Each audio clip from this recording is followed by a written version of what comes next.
Hello, kabayan. Kamusta po kayong lahat? Ayan, namimiss ko na kayo, ha? Kamusta na? I-congratulate natin yung mga bagong na-hired, no? Sa Hong Kong, maraming salamat po sa inyong tiwala sa Hong Kong Direct Hiring. And congratulations din sa mga na-hired natin sa Malaysia. Okay? Lagi nyo akong hindi nakikita dahil busy ako. Ayan. Pansamantalahin natin habang ako'y nag-iisa sa bahay at naghahanda kung ano ang aking lulutuin. Ayan. So, kumusta po kayong lahat? Marami pa rin ang hindi nagkaroon ng employer, di ba? Di ko alam kung anong lulutuin ko. Basta hindi dipros ko lang to ang aking karne. Ayan, kamusta po kayong lahat? Yung mga nag-PM sa akin, ha? I-replyan ko naman kayo, pero i-follow nyo lang yung instruction. Lalo na si Magenta, no?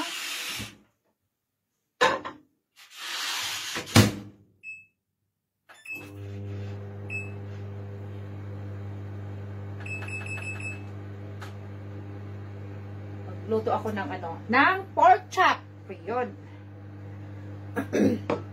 Masarap magingay pag mag-isa ka lang sa bahay. Yan, kasi wala dito yung mga kasama ko. Galing din ako ng trabaho, pero kailangan kong kumain muna bago ako bumalik sa trabaho.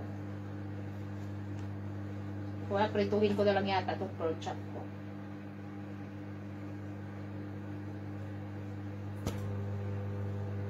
Alam nyo dito, wala na akong oras sa Yun bang, ang oras mo lang is pahinga ka lang. Kahit Sunday, may pasok ako. No? May pasok. Everyday may pasok. Hindi makapagpahinga. Grabe. Then sa gabi naman, matanda na talaga ang inyong lola. Hirap makatulog. Gano'n na siguro yung nalipasan na ng nalipasan na ng panahon. Nalipasan ng panahon. Hirap makatulog. Isip tayo ng ating kakainit.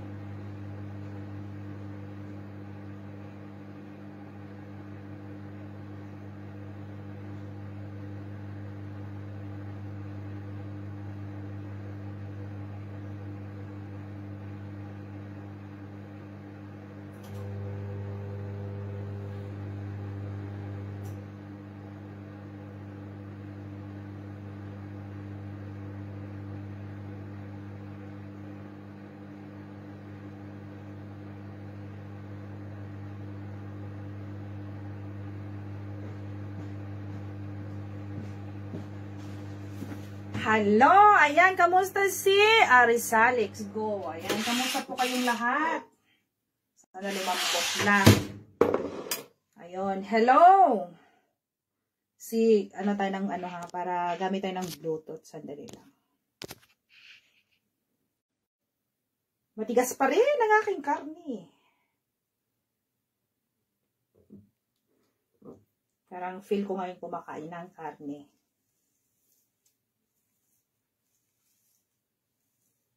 Yung mga na-hired sa ibang agency, kahit naka-process na sa amin, i-congratulate din natin sila, no? Na kahit sa agency, basta magkaroon kayo ng employer, wala pong problema yon.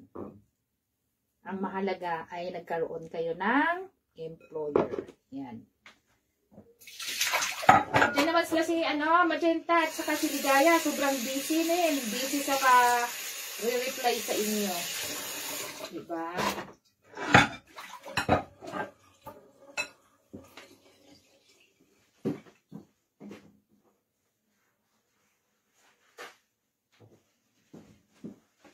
Dahil mamayang gabi, alas 12 na rin ako open ng bahay. Dahil medyo extend ako ng 4 hours ngayon. Basta every Monday, lagi ako may extension na oras. Alam niyo pag gabi dito, delikado kaya. Kaya yung boss namin, kami niyan, tawag ito. Naka-taxi kami niyan.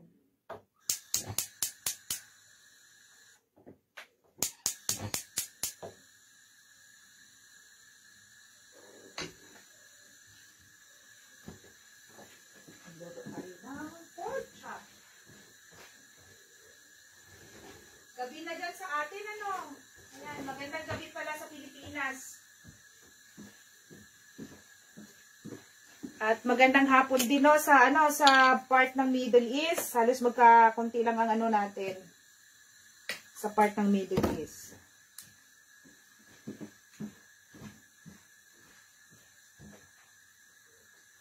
And good afternoon dito sa part din ng Europe. Hapon kasi dito. Ang halit, 1 o'clock. Past 1 o'clock tayo.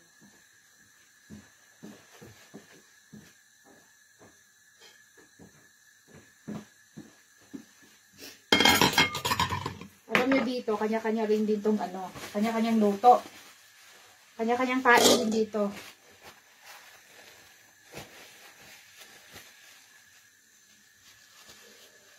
Ma'am, kung nasa Saudi, pwede ba mag-apply for Poland? Yes, yun nga ano, yun ang mga gusto ko yung nasa ibang bansa. No, kasi sabi ko, yung nasa Pilipinas tambay muna, dapat yung nasa ibang bansa.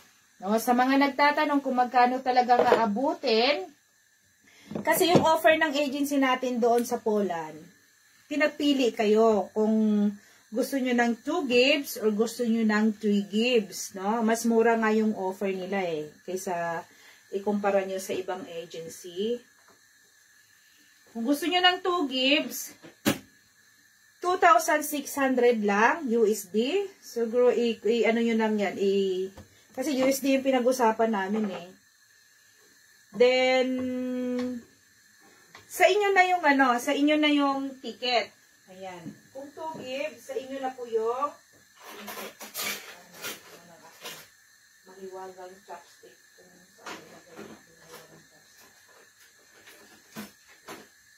Kasi sa pagluluto, parang prepare ko nang gumamit ng chopstick. Nasanay na sa ano eh. Nung nasa Hong Kong pa tayo.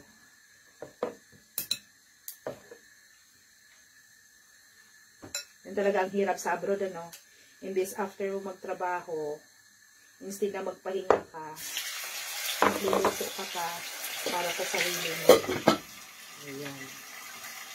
Takpan natin kasi ayoko nang tumatalsik-talsik. Ay, nako.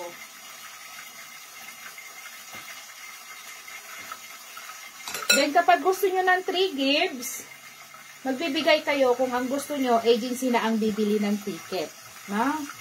Magpasa lang kayo ng passport copy at saka CV. Yan. Kung hindi nyo naman alam gumawa ng CV, meron akong ano, sa wall, yung sa joinery, meron akong nakapin doon sa wall ko. Pwede nyong i-copy paste yun and then idugtong nyo lang yung personal information and work experience. No, kahit nasa ibang bansa na kayo, hindi naman kayo hahanapan ng ano eh, yung factory experience. Grabe ang naaani ko dito sa Paris. Tingnan niyo, ang laki ng aking eyebag. Hindi talaga ako makakatulog. Yung ba ang daming maglalaro sa aking isipan. Lalo nung ano, baha-baha, nung malakas ang ulan.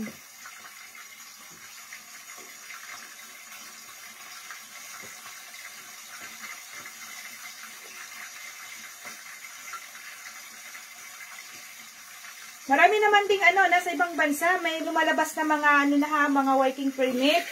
Ayan, wait nyo na lang yung ano, appointment nyo sa ano, visa appearance. Ayan. Dapat yung nasa ibang bansa, makakalabas kayo at hawak nyo ang passport nyo. Kasi kapag hindi nyo hawak ang passport, paano kayo paano kayo makapunta doon sa embassy para mag-appearance doon sa inyong ano, sa inyong visa, no? Magpa-process na yung visa. Dapat hawak nyo ang inyong passport. Ayan. At saka, makagawa kayo ng paraan na maka-day off talaga kayo. Kasi weekdays yan eh. Wala pong holiday.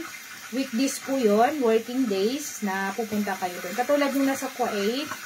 Ayan. May flight na tayo ha. Itong February 14. Ayan. February 14 pa. Ano? Araw ng mga puso. Ako wala na akong puso. Wala na akong puso ngayon. Nawawala ang aking puso. Malapit na pala ang ating Valentine's. Wala, parang nasusunog na takot ako. Oh my God. Yung hindi sanay magluto, ayan, takot matalsikan.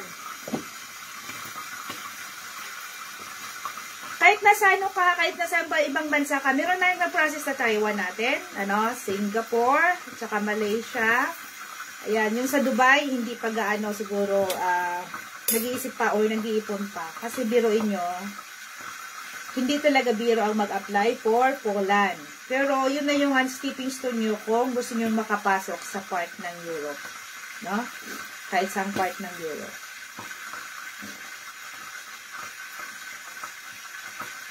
Pero huwag kayong lumayas pagdating nyo sa Poland. Diyos ko po.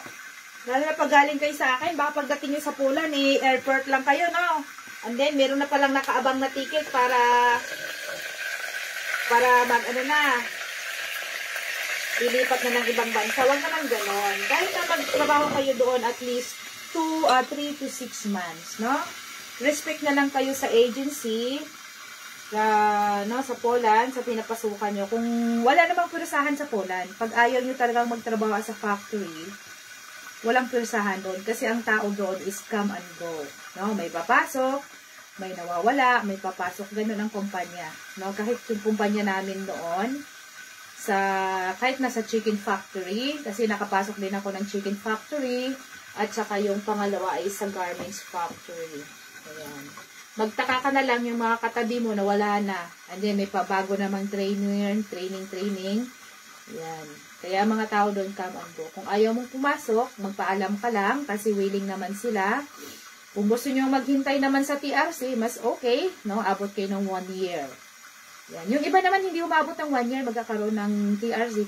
Nagdepende po yun sa company kung ang company nyo is gusto nilang tumagal ka.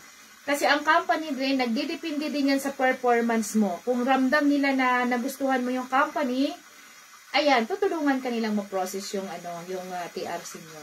No? Pero kung ramdam nila na parang wala kang gana, nagdepende yan sa inyong performance kasi marami ding mga company na hindi nagpo-process ng mga TRC. Ayan. So, huwag kayong maniwala na kapag nagkaroon ng kayo ng TRC is yun na yun na permanent residence na yun, no? Kasi ang ibig sabihin ng TRC, T is a temporary residence lang yun. Renewable po yun, no? Yung card na yun ay renewable po yun. Pero, pag meron na kayong TRC, pwede na kayong umuwi. No? Magbakasyon. Pwede na kayong umuwi. And babalik din. Ayan. Yun lang ang kainaman doon dahil pwede na kayong umuwi kapag meron na kayong TRC. Ayan. Tsaka sikapin nyo